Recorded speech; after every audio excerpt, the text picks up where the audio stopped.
What you are about to hear is not casual advice. It is a shift in how you walk, speak, think, act, a shift in how you interpret your circumstances and command your future.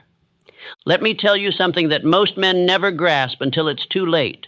Your life bends to your assumptions. The way you expect things to go is the way they usually go, not because of fate, but because of focus. Because your dominant thoughts pull circumstances into alignment. They shape how you act, how you speak, how you persist or retreat.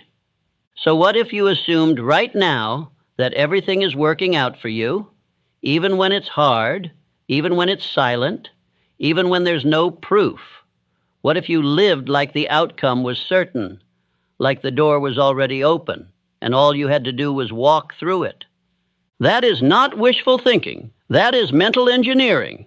And it is how the greatest minds in history rose through failure, criticism, and fear. Henry Ford didn't hope things would work out. He decided they would.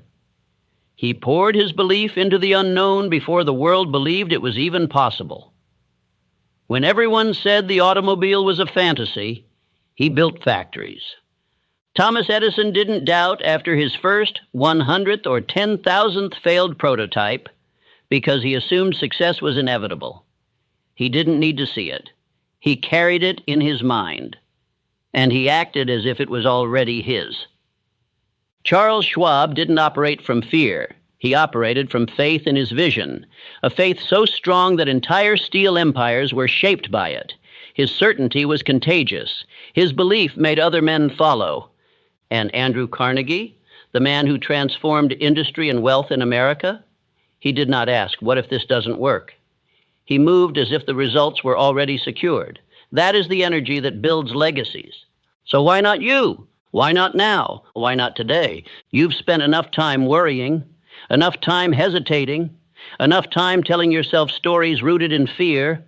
Now, it's time to flip the script.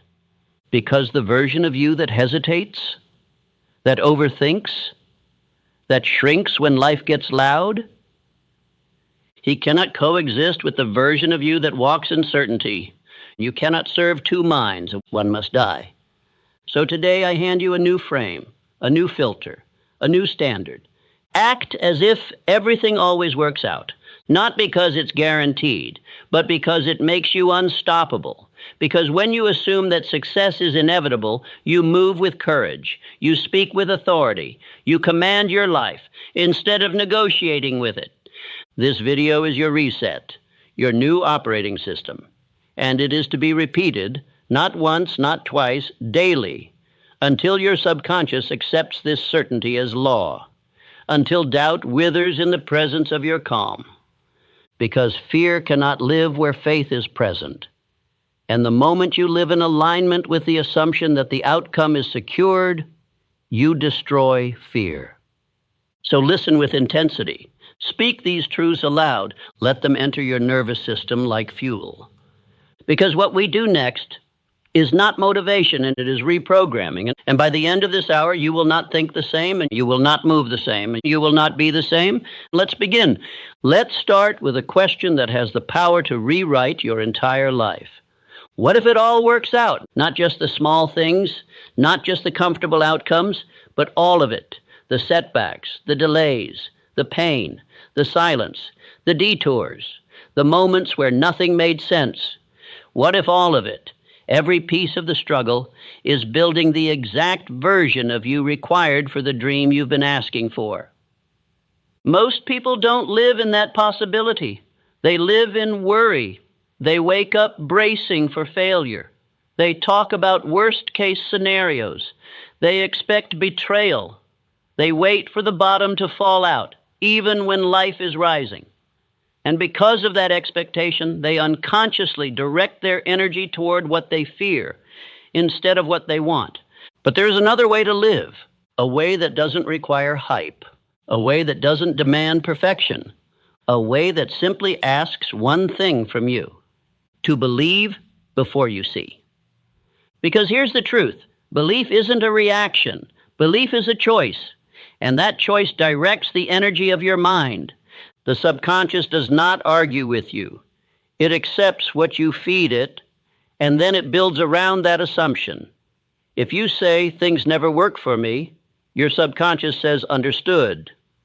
And it begins filtering your world through that lens.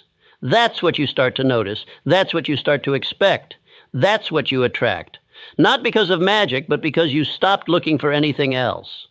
Now imagine the opposite. Imagine waking up, no matter the circumstance, with this quiet command running in the background. Everything is working out for me. Even if you're broke, even if you've been betrayed, even if the path isn't clear yet, you still move like it's happening. You still execute like the doors are already opening. You still build like the foundation is solid.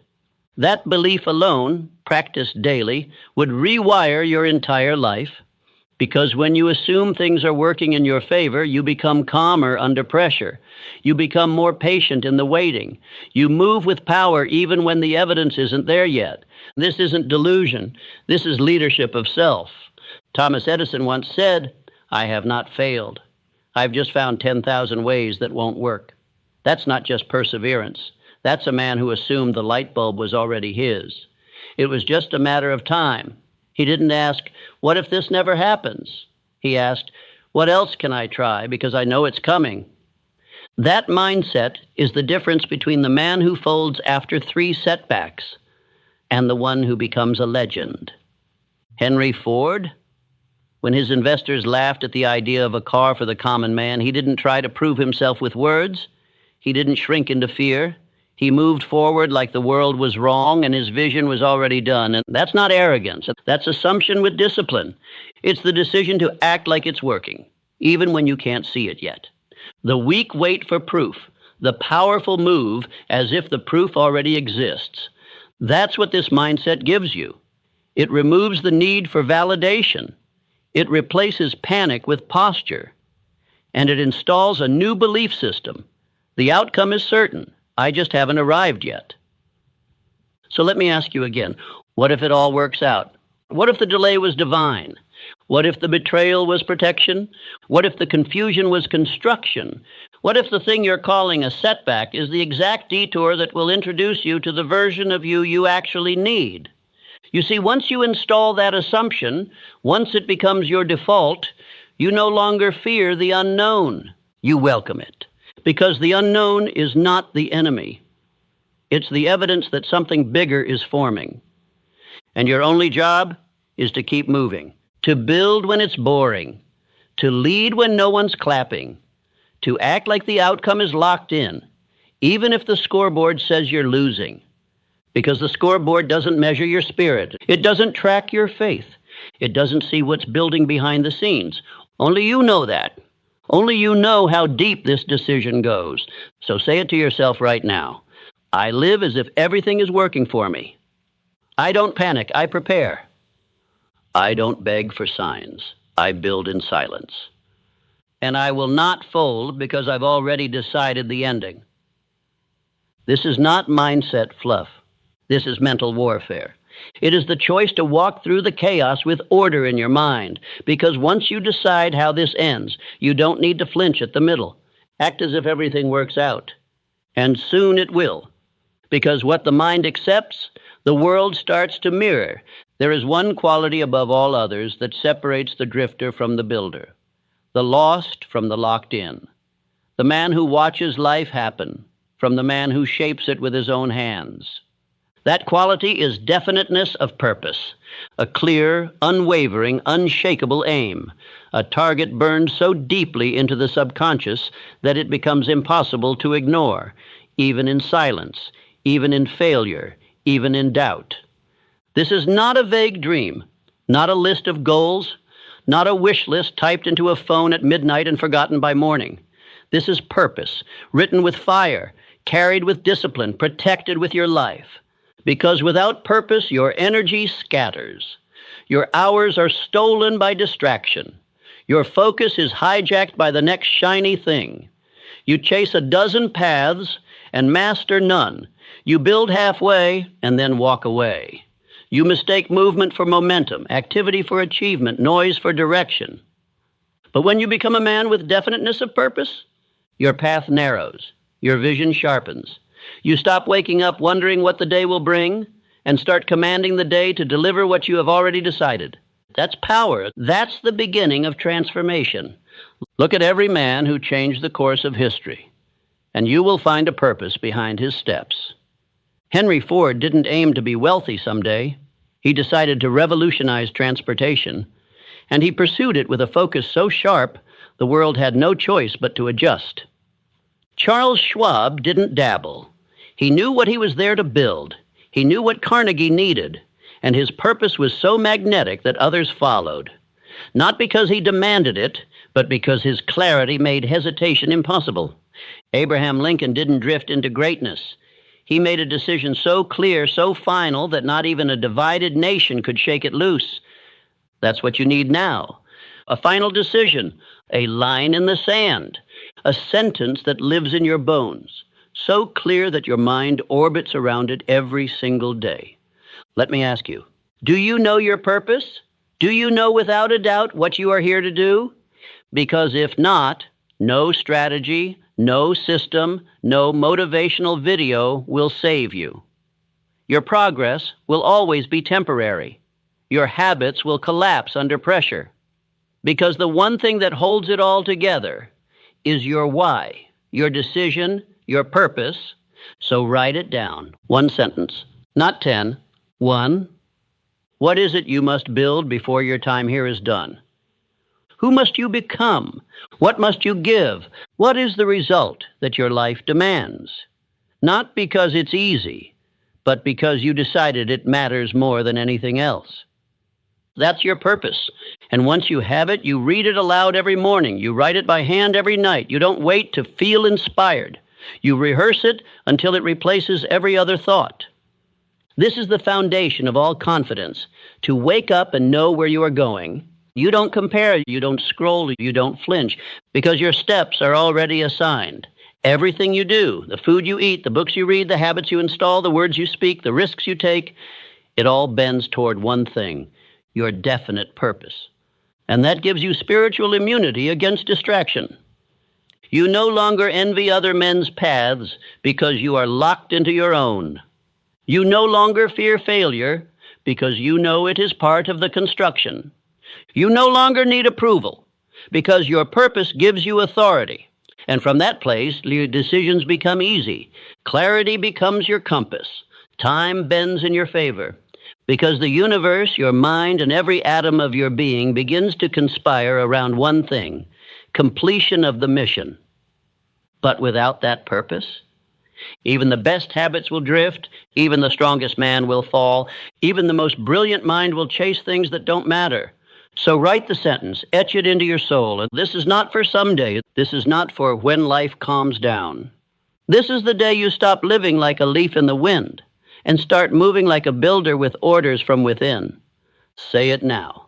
I know my purpose, and I follow it without apology. I no longer wait for clarity. I generate it. My energy is sacred, and my direction is locked in.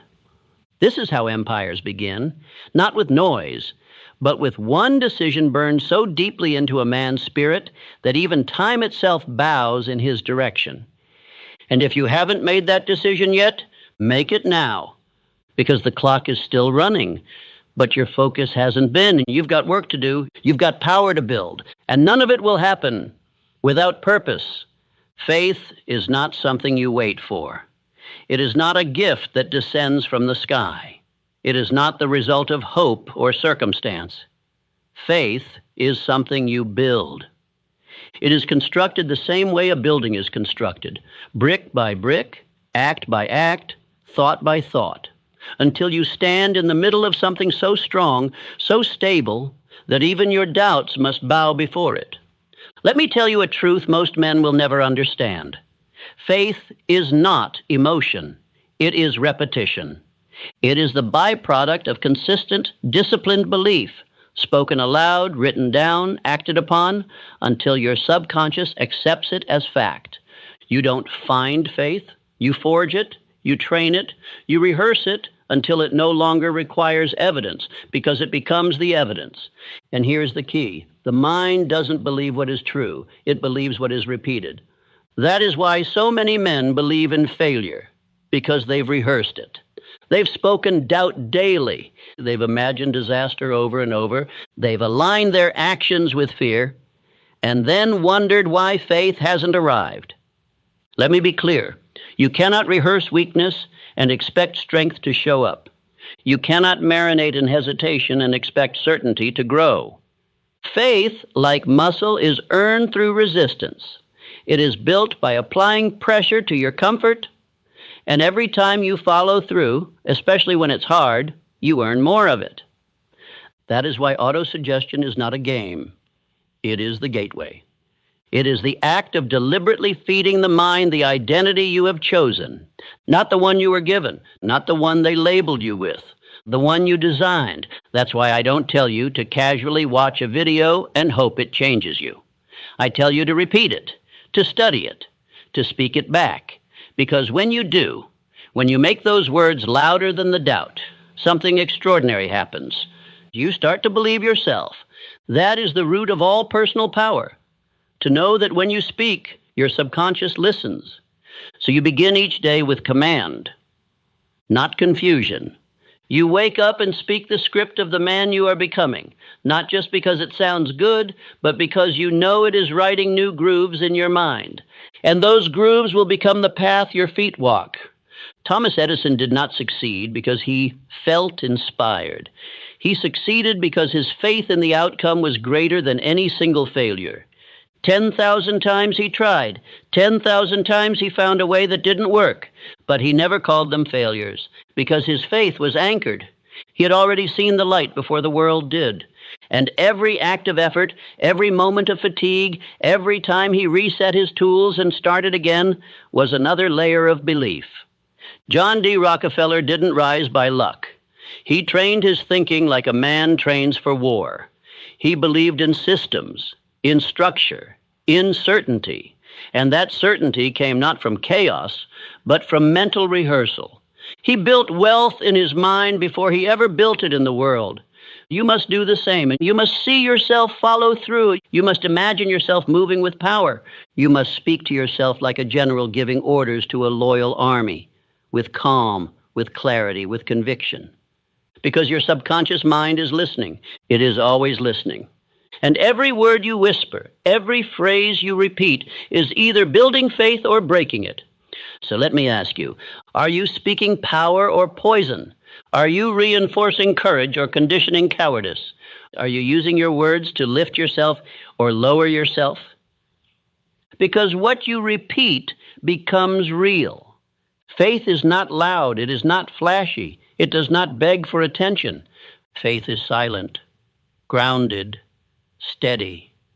It is built in the dark. It is built when you show up despite your feelings.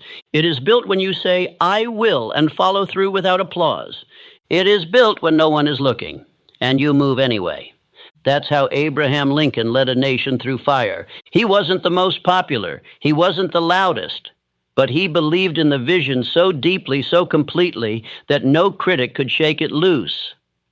And when faith becomes unshakable, action becomes automatic. You no longer try to rise, you do. You no longer wonder if you're ready, you move. And your results begin to multiply, not by chance, but by design. So here's your instruction. Write your chief aim. Read it aloud every morning and every night, and with emotion, with certainty, with fire. Visualize the outcome, and not once, but daily. Speak your identity, not as a wish, but as a fact. I am focused. I am disciplined. I act with purpose. I do not flinch. This is not theory. This is practice. And when you practice it long enough, the man you used to be, the man of doubt, of fear, of hesitation, he fades into dust. And the man of faith rises, not someday, today. There comes a moment in every man's life where he must make a decision so final, so absolute, that there is no path left to retreat. That moment is not about emotion.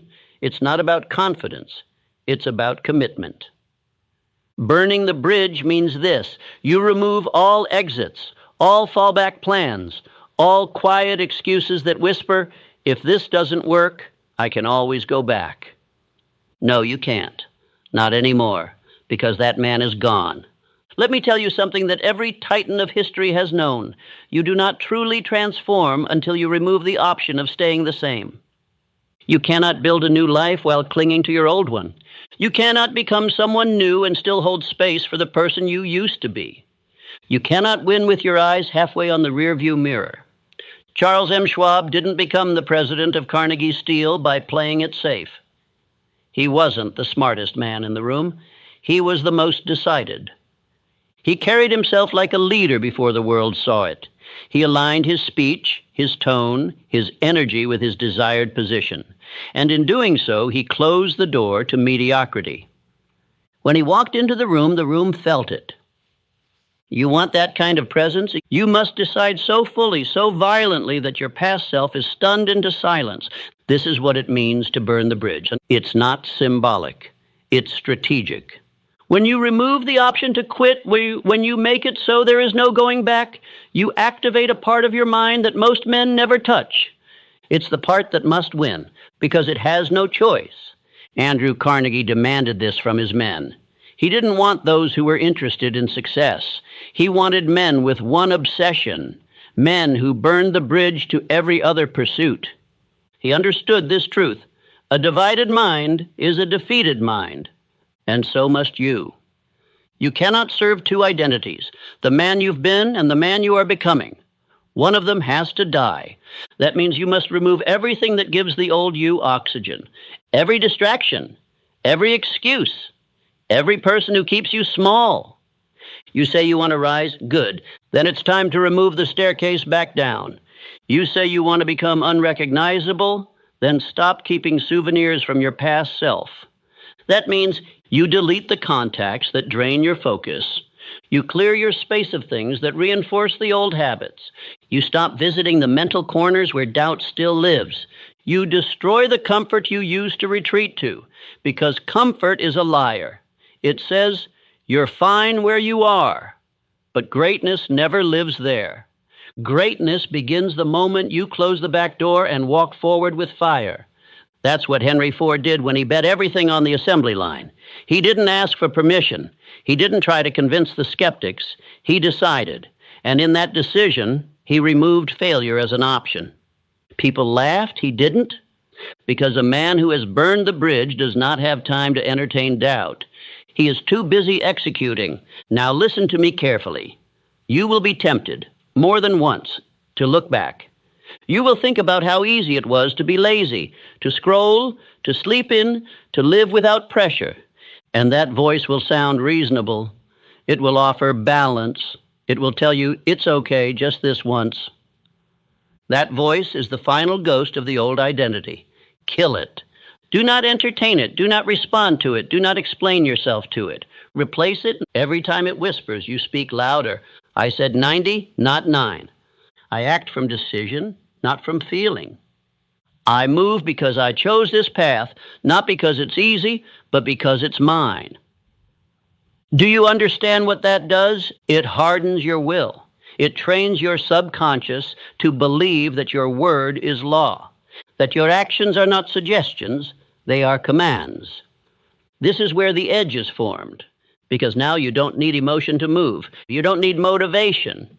You move because the bridge is gone. You move because the man you used to be has no shelter left. You move because the only direction is forward. Thomas Edison didn't hope for a breakthrough. He decided there would be one, and he worked like a man with no alternative. 10,000 failures, and not once did he consider going back. Why? Because he had no bridge to return to. You must adopt the same mindset. Burn the plan B, eliminate the what if. Live as if this is the only shot, because it is. The clock doesn't pause, the world doesn't wait, and neither should you. You have been dancing with discipline long enough. You've flirted with greatness long enough. Now is the time to marry the mission. Fully, finally, without hesitation. Because once the bridge is gone and the fire rises behind you, there is no turning back. Only forward, only execution, only evolution. Let that be the point of no return. Let that be the day everything changed. Let that be today. No man rises alone. No man becomes powerful by staying in isolation. While discipline is forged in solitude, acceleration is born in alignment. There is a force more powerful than willpower, more potent than skill or ambition. It is the power of the mastermind, and it begins with this truth. You become like the minds you consistently align with. Your thoughts are shaped by your circle. Your energy is influenced by your environment. Your identity is forged in the company you keep. You may believe you're strong enough to carry your mission alone, but look around. Truly look. Who do you share your time with? Who do you allow to shape your vision? Who do you speak to most? Because those voices are either building you or breaking you. The mastermind is not just a group. It is a mental alliance, a convergence of aligned minds moving with a shared intention to elevate, not distract, to build, not entertain, to sharpen, not soften. You must seek this, or you must build it. That means find men who speak with clarity, who move with purpose, who understand what silence means, who don't need to be reminded of the mission because they live it. When you connect your mind to others moving with the same fire, something miraculous happens. You become faster, stronger, more focused. You multiply your energy. You collapse timelines. You begin to unlock ideas you never would have seen on your own because the mastermind brings perspective. This is not theory. This is the same strategy used by the greatest builders of history. Henry Ford did not build his empire in a vacuum. He surrounded himself with thinkers, engineers, and men of unshakable belief. They didn't always agree, but they aligned. They pushed. They challenged each other into higher forms of execution. Thomas Edison had a mental network of collaboration, not noise. Ideas passed between minds, each one sharpened through shared obsession. Andrew Carnegie, one of the wealthiest minds ever to live, attributed his fortune not to luck, not to capital, but to the power of the mastermind, to having one goal reinforced by many minds united in purpose. Charles M. Schwab, too, rose because he sought alignment with the highest vision and made it his daily environment. The mastermind does not happen by accident. It is created carefully, deliberately. But let's be clear, not everyone around you qualifies. A mastermind does not include people who speak with doubt, people who gossip, people who chase comfort, people who mock discipline, people who wait for permission to move. You must remove them from your mental atmosphere immediately, because a single weak mind in your circle can dilute the fire you're building. Protecting your energy is not arrogance, it is strategy. If a man does not feed your vision, he bleeds it. If he does not mirror your commitment, he distracts you from it. If he cannot see the future you are building, he has no place in its foundation. Let me give you a rule. If you wouldn't trade places with their life, don't take advice from their voice. You are not obligated to carry the weight of others' confusion. You are here to build something different, sharper, clearer, higher. So what do? You form your mastermind by choice. Start with one aligned mind, one voice that sharpens you, one man who speaks clarity over chaos, then another and another, until your circle becomes a system, a structure, a support so tight, so aligned that failure becomes difficult. Meet weekly, speak with purpose, share goals, hold each other to higher standards, eliminate the soft language. Maybe, someday, I'll try. Replace it with declarations, with accountability, with fire. And if you cannot find this circle yet, be it. Be the standard. Speak with authority. Move with conviction. Others will feel it, and they will rise to meet you or fall away. Do not chase approval. Do not try to convert those who are committed to drifting. Just build. Just move. Just live aligned, and those meant to walk with you will appear. This is not about community for the sake of comfort. It is about alignment for the sake of power. Because when a mind as sharp as yours joins with another of equal fire, the laws of success begin to bend. The path gets clearer, the results get faster, the noise gets quieter. This is the hidden power of the master mind, the power to multiply your mission. So make your decision now. Who do I need to align with? Who do I need to release? And who do I need to become to attract the minds I want around me? Then begin. One aligned conversation can change your life. And one weak one can steal it. Choose wisely. Before the action, before the money, before the momentum, and there must be belief, because no man ever accomplished anything of greatness without first seeing it in his mind. You must believe long before the world gives you permission, long before the world applauds, long before the evidence shows up. That is the true test. Can you act as if it's already real while it's still invisible? This is what separates the few who rise from the many who quit. Understand this. Faith is not a luxury. It's not an optional mindset reserved for the optimistic. Faith is a requirement, the foundation, the beginning of all transformation. You may think you need clarity to begin. You don't. You may think you need resources, motivation, support. You don't. What you need, which is a decision backed by belief, the kind of belief that is felt in your chest, that moves your feet, that speaks louder than doubt, even when your voice shakes. Abraham Lincoln did not know how the war would end. He didn't have certainty in strategy, but he had faith in principle, faith that freedom must win, even if the road cost everything. Henry Ford had no map, no market, no approval, but he believed so deeply in his vision that the world eventually bent to his certainty. Rockefeller built empires before the infrastructure even existed. Why? Because in his mind, it was already done. Edison, Carnegie, Schwab, none of them waited for evidence before they believed. They created the evidence by acting in advance of it. That is what faith does. It precedes the results. But fear does the opposite. Fear says, I'll wait until I see proof. Faith says, I'll move and then make the proof appear. Which voice do you obey? Fear waits. Fear scrolls. Fear calculates every risk and forgets every reward. Faith builds. Faith acts. Faith believes and moves anyway. And if you think this is just positive thinking, you misunderstand the laws that govern your mind. Your subconscious does not respond to what is true. It responds to what is repeated, what is felt, what is believed. If you repeat fear, your life becomes a pattern of protection. If you repeat belief, your life becomes a pattern of creation. That is why autosuggestion is so vital. Why you don't just hear the words, you speak them, you feel them, you emotionalize them into your subconscious until they become your identity. You don't just say, I believe, you say, I act with faith. I do not wait to feel ready. I know who I am becoming, and I move accordingly. This is how belief is installed. Every day you speak the vision. Every day you move like it's done.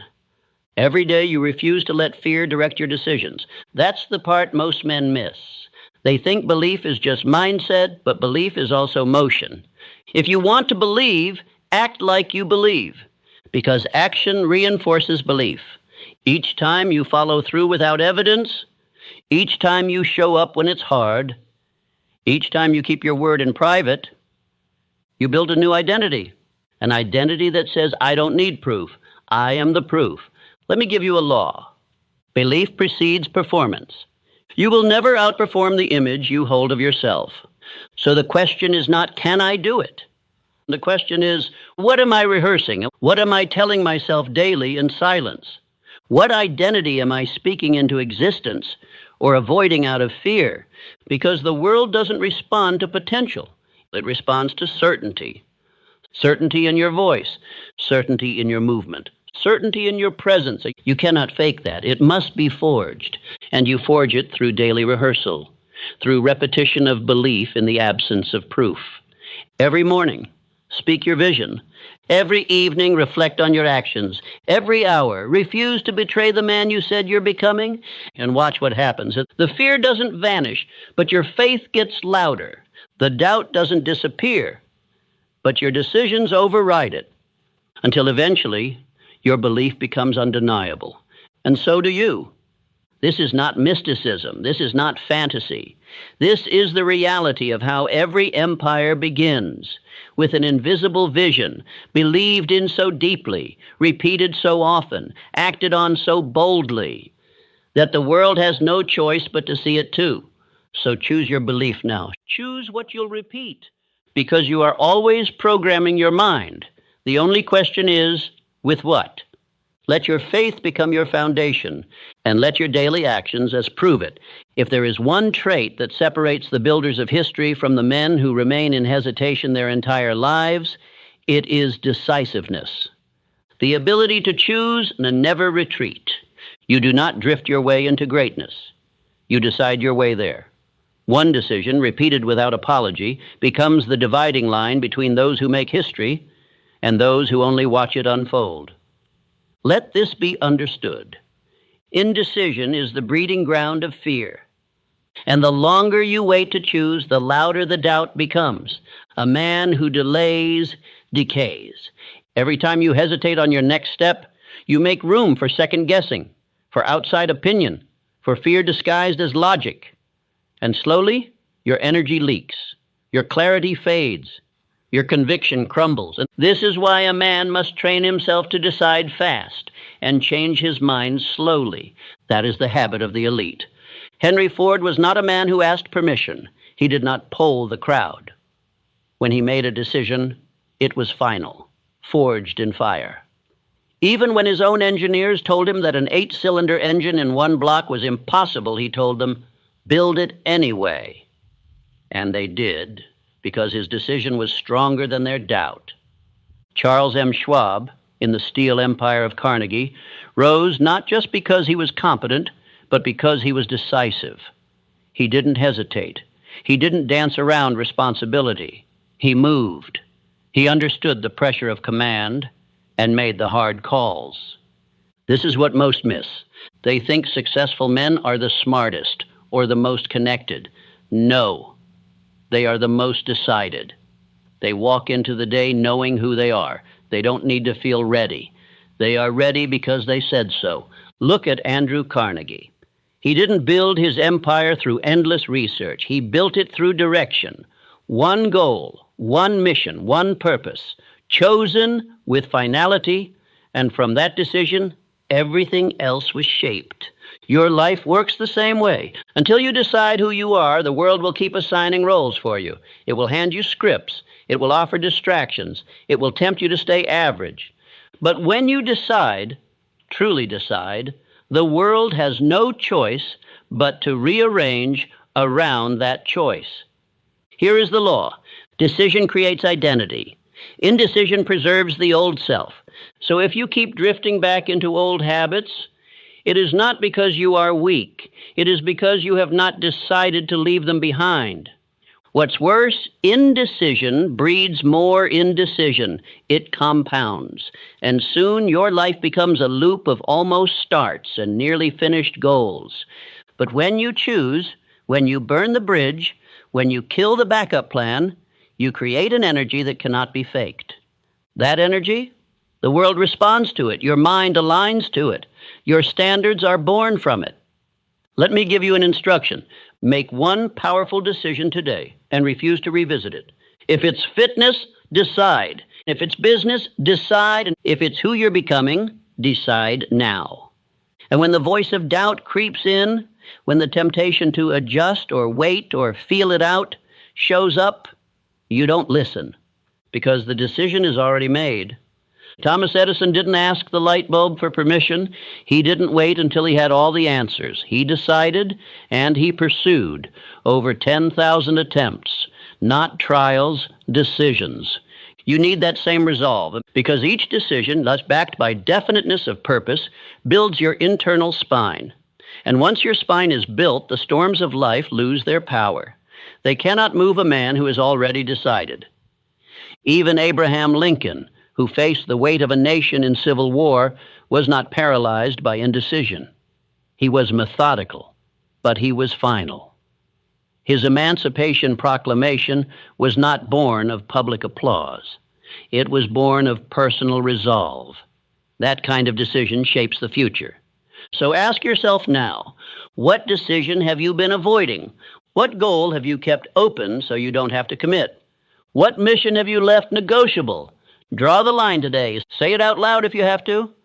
I no longer delay. I no longer drift. I no longer entertain versions of me that hesitate. You say it. You write it. You live it.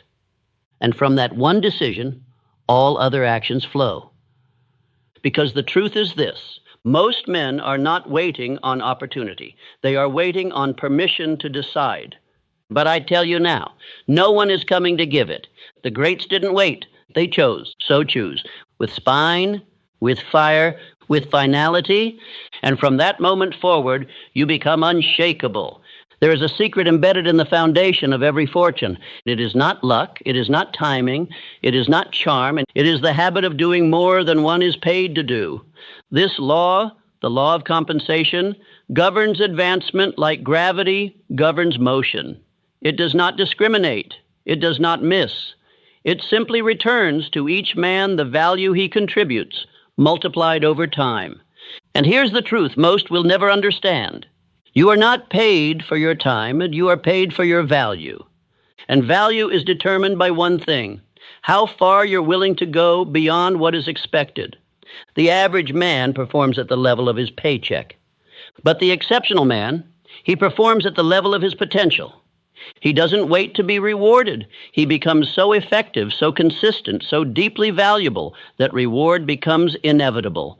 This is the law, and it cannot be faked. Charles M. Schwab rose from humble beginnings not because he had better education, but because he had better attitude toward work. He became indispensable by making himself irreplaceable. He gave his mind. He gave his energy. He gave more than he was paid for. And because of that, Andrew Carnegie eventually paid him more than any steel man in history. Carnegie himself practiced this principle with almost spiritual devotion. When he built his early career, he worked longer hours, took on greater challenges, volunteered for responsibilities outside his title, not for recognition, but for growth. And that growth, it positioned him for opportunity. This is how the climb begins. You don't get promoted by asking. You get promoted by becoming too valuable to ignore. Understand this. The marketplace pays for impact, not intention. It doesn't matter how long you meant to. It doesn't care how busy you were. It only measures results. And those results are multiplied for the man who consistently goes above and beyond. That's where you must live, and in the extra mile, the unpaid hour, the unseen effort, the quiet improvement. Because here's the secret no one talks about. The extra mile is the emptiest one. And that's why it's where all the power lives. Everyone wants to get ahead, but few are willing to give more than they're asked. Few wake up early without being told. Few deliver excellence when average is accepted. Few take ownership of mistakes that weren't even theirs. But the few who do, they rise. Thomas Edison did not stop when the world said, enough. He worked relentlessly, not to clock hours, but to produce value. Over 1,000 patents, invention after invention. Why? Because he focused not on reward, but on output, and reward followed. And this is why you must detach from immediate return. If you only act when rewarded, you will forever be enslaved by permission. But if you act from principle, from the law itself, you become independent of circumstances. You act not for applause, but because you are the kind of man who does more than what is required. And over time, the world catches up. Henry Ford didn't invent the car. He revolutionized the process. He built something better, faster, more accessible. He didn't stop at good enough. He pushed boundaries. He over-delivered. And because of that, the market followed him.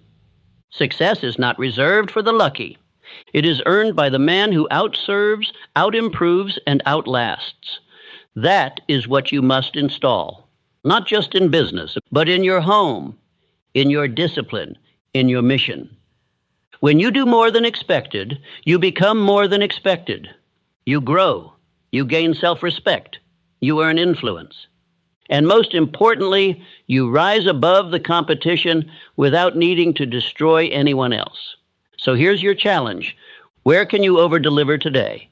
What extra detail can you improve? What skill can you sharpen without being asked? What task can you complete better than expected? And once you answer, you do it, not once, but daily, until excellence becomes your habit and your name becomes associated with certainty. Because that's the highest currency, certainty of execution. The man who always delivers, even when no one's watching, becomes the man who is always called on when it matters. So if you want to advance, if you want to rise, if you want to build a reputation that makes opportunity chase you, not the other way around, then stop asking for more and start giving more, quietly, relentlessly, with no need for credit, because credit will come. Compensation will come. Recognition will come, but only if you build yourself into the kind of man who doesn't need it. Say this aloud. I do more than what I'm paid to do. I am not average. I move with excellence, even when no one is watching. And if you repeat that, and you live that, you will never lack opportunity again, because the law is simple. He who gives more becomes more, and he who becomes more will always have more. You may have strength, you may have intelligence, you may have the most brilliant plan in the world, but if your presence repels others, if your energy repels trust, if your manner of speech pushes people away instead of drawing them near, then your power will never reach its full expression. Because the truth is this: no man rises alone, and the one who knows how to influence others with warmth, confidence, and clarity will always move faster and farther than the man who tries to force everything by brute strength. This is what we call a pleasing personality, not manipulation, not charm, but a cultivated energy, one that magnetizes others without begging for attention. It is the invisible factor behind the most successful men in history, the quality that opens doors, that earns loyalty, that multiplies influence. Let me tell you plainly, a pleasing personality is not a gift. It is a discipline. It is a product of self-awareness, emotional control, and intentional practice. Andrew Carnegie built one of the greatest fortunes in history, not because he was the loudest, but because he knew how to make others feel seen. He listened more than he spoke. He praised more than he criticized. He mastered the art of influence, not through domination, but through presence. And that presence made others want to work with him. It drew power toward him. Charles M. Schwab was famous for this. Though not a technical genius, he became president of U.S. Steel because of how he made people feel. He smiled often. He remembered names. He made others feel important. And through that, he got the best out of his team without ever raising his voice.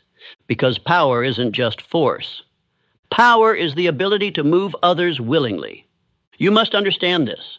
A pleasing personality isn't about being fake. It's not about being soft. It's about refining yourself into someone whose presence communicates, this man is worth trusting. This man is worth following. And that doesn't mean becoming a performer. It means mastering these quiet disciplines. Tone of voice. Speak with conviction, not hesitation. Facial expression. A calm, confident presence speaks before you say a word. Genuine interest. People remember how you made them feel. Ask real questions. Listen deeply. Optimism. A pleasing personality does not dwell in negativity. It uplifts. It radiates certainty.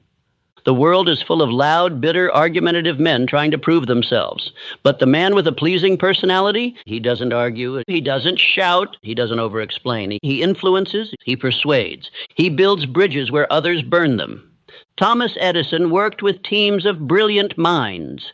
And though he was intensely driven, he understood the value of collaboration, of creating a magnetic environment that made others want to contribute. His laboratories weren't just centers of invention. They were environments charged with positive expectancy. That's what a pleasing personality creates. Movement without resistance. Now let's make it practical. If you want to be powerful, you must become likable. Not because you seek approval, but because you understand this law. People move faster for men they admire. When you speak with respect, others give you respect. When you walk with presence, others feel it before you speak. When you remove the need to prove, you gain the ability to persuade. And persuasion moves mountains. Ask yourself, do people feel stronger after speaking with me? Do I make others feel valued, not by flattery, but by attention? Do I carry myself with calm authority or chaotic energy? Because here's the bottom line. The most powerful man in the room is not the one who talks the most, but the one others listen to when he finally speaks. Abraham Lincoln is remembered as one of the greatest presidents, not because he dominated others, but because he combined firmness with humility. He communicated with simplicity, with clarity, with presence. Even in the darkest times, he radiated a pleasing personality that gave the people confidence. Henry Ford, for all his brilliance, knew the importance of harmony. He didn't surround himself with yes-men, but he valued those who could communicate ideas with calm, strength, and direction. He was not polished in speech, but he was consistent in presence. And consistency creates trust. That's the essence of a pleasing personality. You don't chase attention, you command it through character. So here's your challenge. Speak less. And when you do, speak with intention. Smile more, not as a mask, but as a message. I am in command of my energy. Move slowly, speak clearly, make others feel seen, and most of all, live your life in such a way that your presence makes others want to be better. Because that's the highest form of influence, the man who uplifts everyone around him without effort, simply by being who he is. Repeat this daily. My presence is calm, powerful, and persuasive. I make others feel seen, heard, and understood. I do not argue, I influence. And over time, that energy becomes magnetic. The world starts leaning toward you, not because you shouted, but because you built yourself into a man worth following. There is a law, one so powerful, so consistent, that those who live by it are destined to rise, and those who violate it are sentenced to mediocrity. It is not written in stone. It is not taught in schools. It is rarely mentioned in conversations about success. And yet, every successful man I've ever known obeyed this law like it was scripture. It is the law of increasing returns. The man who does more than he is paid for will soon be paid for more than he does. Let that echo. Because it is not a motivational phrase, but it is an economic truth, a spiritual truth, a universal truth. The average man says, I'll give more when I get more. But the builder, the man who commands his life, says, I'll give more now, and let the rewards find me later. And they always do. Look at Andrew Carnegie. He began as a poor boy in a telegraph office. He wasn't asked to learn how to read and write Morse code fluently. He wasn't required to memorize rail routes, but he did. He went beyond the role, beyond the instruction, beyond the bare minimum. And what happened? The people in power noticed, not instantly, but inevitably. And from that small post, he rose to become one of the richest men in the world. How? He gave value first, without asking, without keeping score, without demand. The man who goes the extra mile makes himself irreplaceable, because while others perform the duty, he delivers the result. While others ask, what am I owed? He asks, what else can I give? You must understand, life does not pay you based on the clock. It pays you based on value. Your time means nothing if it produces little. But your effort, your initiative, your refusal to cut corners or wait for reward, that makes you unstoppable. Thomas Edison knew this well. His work ethic was legendary. Thousands of failed experiments, sleepless nights, years of obsessive experimentation. He didn't demand guarantees. He gave everything first. and only after results were produced, the world handed him its rewards. Now let me ask you, are you doing the minimum? Are you only rising when someone's watching? Are you only moving when it's convenient? Because the universe keeps score, not of your hours, but of your initiative. The world might not reward you immediately, but it will eventually, and far beyond what you expect, if you make this a habit. Start where you are. If you work a job, stop asking what your role is. Start asking what your standard is. If you're building a business, stop asking what clients will pay for. Start asking what would blow them away. If you're building a skill, don't just check the box. Stay longer, push deeper, stretch further. Because every time you exceed the expectation, every time you cross the invisible line of enough and keep going, you separate yourself from the pack. You become unforgettable. You become trusted. You become indispensable. Let me remind you, Charles M. Schwab wasn't promoted for doing his job. He was promoted because he multiplied value. He encouraged others. He pushed teams. He asked what else could be done. He went above. Not for attention, but because it was who he was. That's what you must become. The man who gives more than is asked, more than is expected, more than is required. And the key? Do it when no one sees it. Do it when no one claps. Do it until it's your identity, because that identity becomes a magnet for opportunity. Henry Ford built an empire not just because of what he knew, but because he demanded more from himself and from others. Faster production, smarter engineering, better value for the customer. He always asked, how can we give more? And as a result, he received more than any man in his field. But remember, it started small. Every great leap begins with invisible effort, so begin today. Ask yourself, where am I meeting the minimum? Where can I exceed the standard? Where can I act not like an employee, not like a worker, but like an owner? And once you find that answer, live it. You'll feel resistance. Others will mock you. They'll say you're working too hard, caring too much, doing too much for nothing. But the rewards of going the extra mile are never immediate. They are delayed, but multiplied. They come in the form of respect, of trust, of opportunity, of leadership, and eventually of wealth. Say this daily, I do not ask what I'm owed, I ask what I can give. I exceed expectations as a way of life. I am the man who goes the extra mile, because that's where greatness begins. And let those words take root, because the man who lives by them, he never stays at the bottom for long. Let me tell you something you already know, but may not have accepted. Watching this once is not enough. You cannot rewire your entire system in a single sitting. You cannot kill a decade of fear with one round of motivation. You cannot erase the old programming with inspiration alone, because your subconscious mind does not respond to one-time information. It responds to repetition. To imprint a new belief, you must burn it in again and again until it becomes more familiar than your doubts. So let this truth echo through your mind. Repetition is the language of the subconscious, and the strongest loop always wins. If your old loop is, I'm not good enough, it will dominate until a stronger one replaces it. If the dominant signal in your life is hesitation, that will become your identity. But if you feed your mind day after day with power, with certainty, with a voice that reminds you of who you really are, then the old voice loses volume, not by force, but by frequency. That's why autosuggestion is not optional.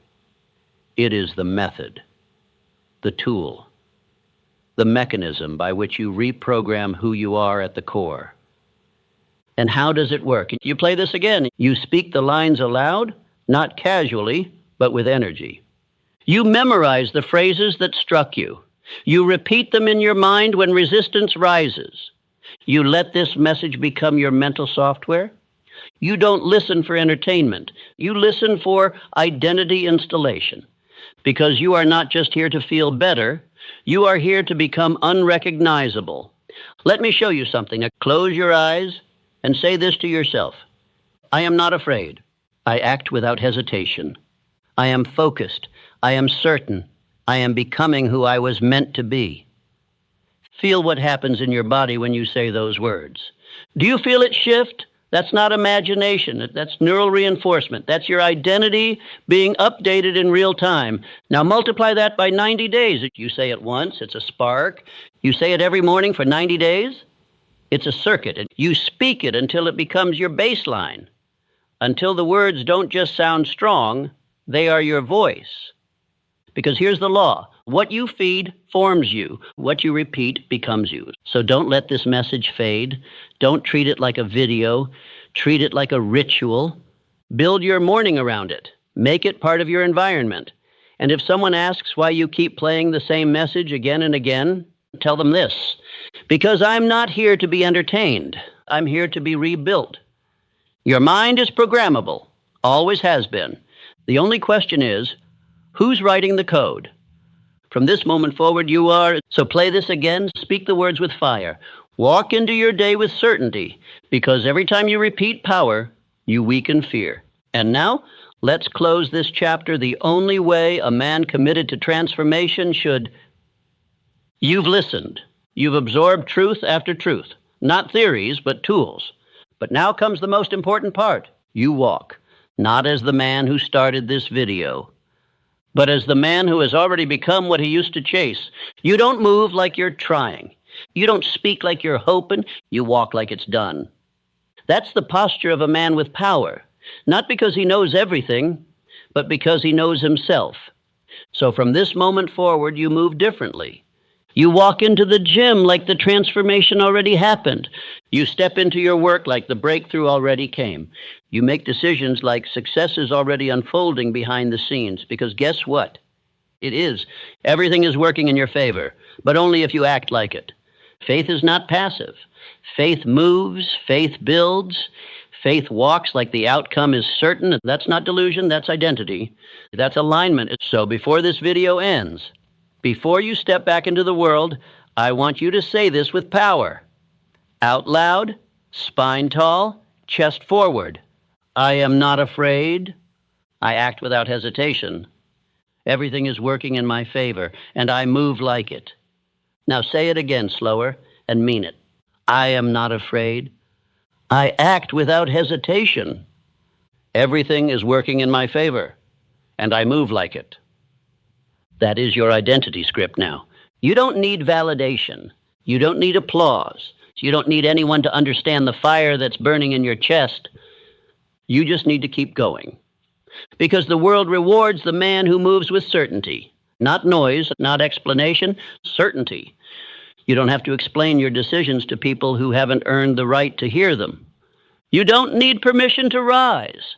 You don't need a green light to act. You are the green light. You're not waiting for a breakthrough. You are the breakthrough. And every action you take from this moment forward, it must reflect that. Move like the man who already has what he came for. Speak like someone whose voice creates the result. Wake up tomorrow like momentum is waiting for you. Because it is. The universe responds to certainty. Life bends to belief. And the version of you who used to hesitate, he doesn't exist anymore. Because now you walk like it's done. Let them wonder what changed. Let them feel the shift when you walk into a room. Let them sense the silence in your presence. The kind of silence that doesn't come from not knowing, but from knowing too much to waste words. You've done the mental work. Now walk it out. Every room you enter, every action you take, every plan you make it from the man who already is. And if you ever forget, you come back to this video. You press play again, and you remember who you really are. This isn't just a motivational message.